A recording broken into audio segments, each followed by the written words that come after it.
Hanging around after last orders, still so far from home. Hi Gemini, welcome to your January 2025 horoscope. Happy New Year. I hope you're excited for the month ahead, for the year ahead. In January, we do not have a lot of astrological movements, but the ones that we do have are powerful and important. I do wanted to let you know that I am hosting a workshop here in Amsterdam, the Netherlands. So if you live close by, I'd love to meet you in person. This will be happening on January 25th, and it's a workshop hosted in partnership with Atelier Clay. We will be hosting a workshop in circle with pottery and astrology, where you get to make your handmade bowl while we discuss the astrology of the year ahead. I'll leave the details for you in the comments, and if you would like to reserve a spot and join us here in Amsterdam, then make sure you email Atelier Clay. I'll leave the email here for you on the screen. Now, let's get into what you can expect in the month of January, Gemini. We start off the month on January 3rd with a very big astrological transit. This is the opposition between Mars and Pluto, which for you are taking place in your 3rd and 9th house. The opposition might bring some uncomfortable feelings. It might bring power struggles. It might bring feelings of frustration because there's sort of things are going and stopping. And more specifically, Gemini, for you, this is highlighting your 3rd and 9th house. So you might feel that there's some tension between your local surrounding versus more of the wider picture, your wider surroundings. You might find that there's some tension between getting lost in the chaos of everyday news, everyday information, versus this part of you that has an overview and nice prioritization of what's important in life. You might find that you struggle with your communication, your words are not coming out appropriately. And in general, you might also find yourself struggling with belief systems. And if there are any sort of religious parties that you belong to, you might find that there are some struggles with that as well. What's very interesting, though, is that during this opposition, Venus has just entered the sign of Pisces. And this is actually a really beautiful place for Venus to be. And this energy might help you during the opposition. For you, Venus has entered your 10th house, Gemini. So if you do need a little bit of help during the Pluto and Mars opposition, see if you can rely on your career, rely on your public role to help you during this time.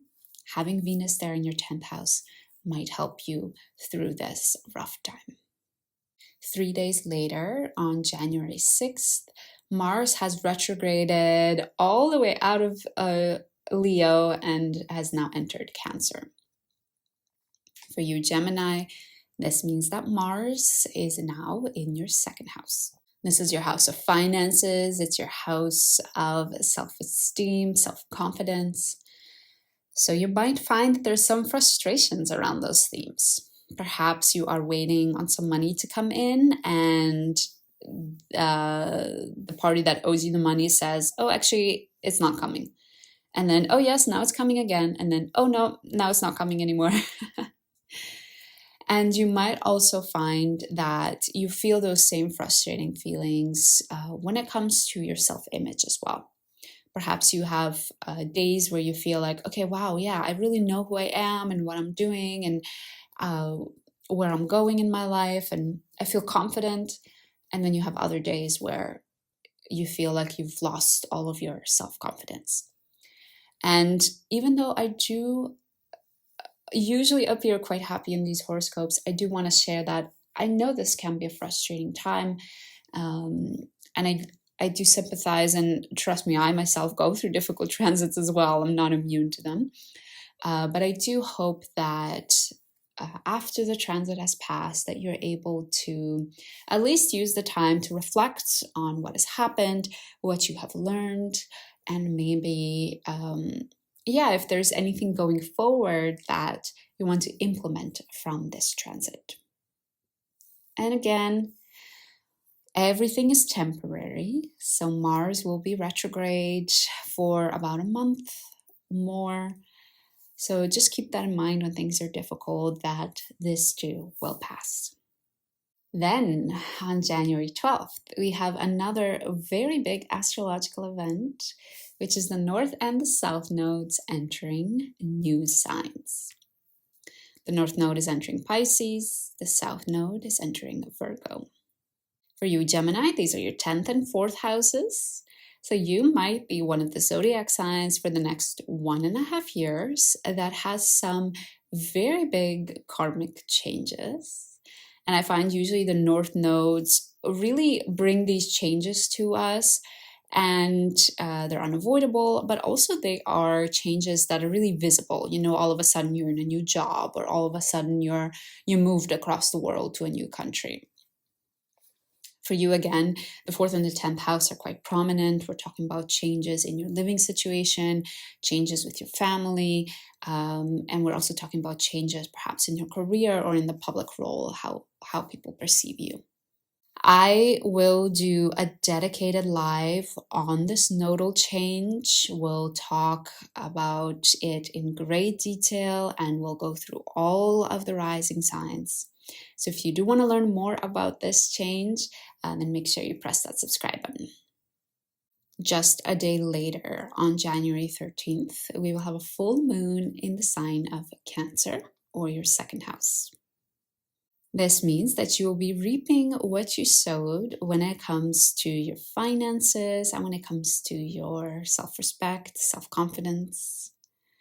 Because Mars is quite close by, we might see a tendency for you to repress your real emotions if you're feeling angry or frustrated by how you're handling your finances, by the things that are happening in that area. You might really repress that. So just be careful of that happening. Be careful not to let it build up so much that you explode. One other thing I will add for this full moon in Cancer, we are feeling a lot. We are repressing, maybe repressing our feelings. And at the same time, we have Venus squaring Jupiter, which means that we are likely to overindulge.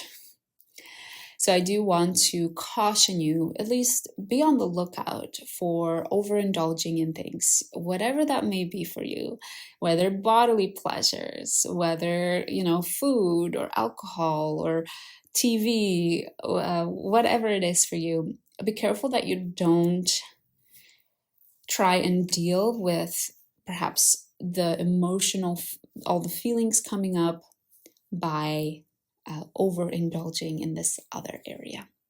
Then we get to a pretty tough 5-day period, which happens between January 16th and January 21st. The reason this is a tough week is because we see the themes of the Mars and Pluto opposition being brought up again. It's not being brought up again because Mars and Pluto are opposing each other again, but rather because the Sun is now making aspects to them at pretty much almost the same spot they were in at the beginning of the month. So the Sun will reach the final degrees of Capricorn and oppose Mars. Then it will leave Capricorn, enter Aquarius, and as it does that, it will conjunct Pluto. So there we go, by the Sun being in conversation with Mars and Pluto again, you might see those same themes come up again. The themes of power struggles, the themes of frustrations, the themes of uncomfortable feelings. And this is happening for you between those 3rd and 9th houses, which is again about your communication, about any long travels, education, anything to have to do with your siblings or neighbors. And in general, this idea of being lost in the details, in the weeds of too much chaos, too much information, versus being able to abstract, form your own ideology, a belief system, and really filter out for what matters. Those might be themes that are coming up during this week of January 16th to the 21st.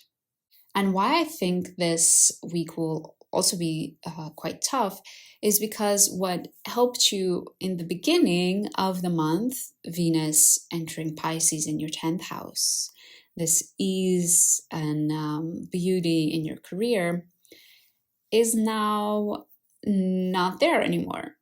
Venus in your 10th house during this week will be conjunct Saturn, seeing that maybe things in your career feel maybe a little bit blocked, at least for just a time. So therefore, while with the first opposition, you may have been able to rely on your career and the wonderful flow there, this time around, you don't have that sort of as a support system or something to lean on. So therefore, I think that might also make this week a bit more difficult. All of that being said, though, just remember that this transit is temporary. And I think once you go through it again, see if you can take some time to reflect and see if there's anything that you could potentially learn from what has happened. And then finally, we close off the month on January 29th with a new moon in the sign of Aquarius. This is a new moon in your 9th house. So we do see some sort of new beginning when it comes to your belief system. Maybe you are starting a new educational program, or maybe you are starting a new traveling chapter of your life. And I do want to share that just 2 days later, we do have Uranus going direct. Even though it's not going direct during the new moon, you will feel that shift in energy already. And that means that you might be a lot more ballsy, you might be a lot more brave to do your own thing in that area of your life, to actually make your own belief system unique to your own, not influence to what society wants you to believe or how they want you to live your life. And the sort of tension that was happening in your career between January 16th and 21st should also be easing up now. Venus would have moved away from that conjunction with Saturn, and it's actually working towards a really beautiful conjunction with Neptune and the North Node there in your career house. And while this conjunction won't happen until February, you will start to feel its wonderful effects. So therefore, take a look if maybe it's something in your career, something happening there that is inspiring this new chapter. You know, maybe there's a new assignment that you get in your career that means you have to travel more.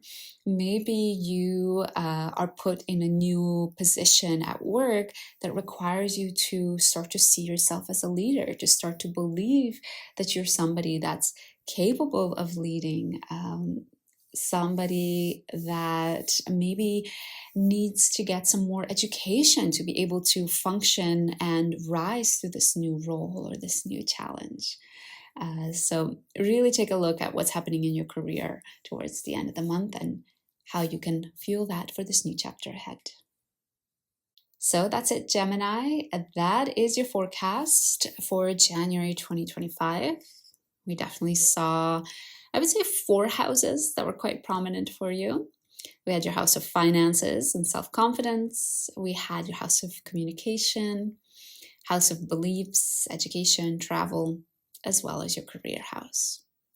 So you might find that these 4 themes are front and center for you in January. So make sure you keep your eye out on what's happening there.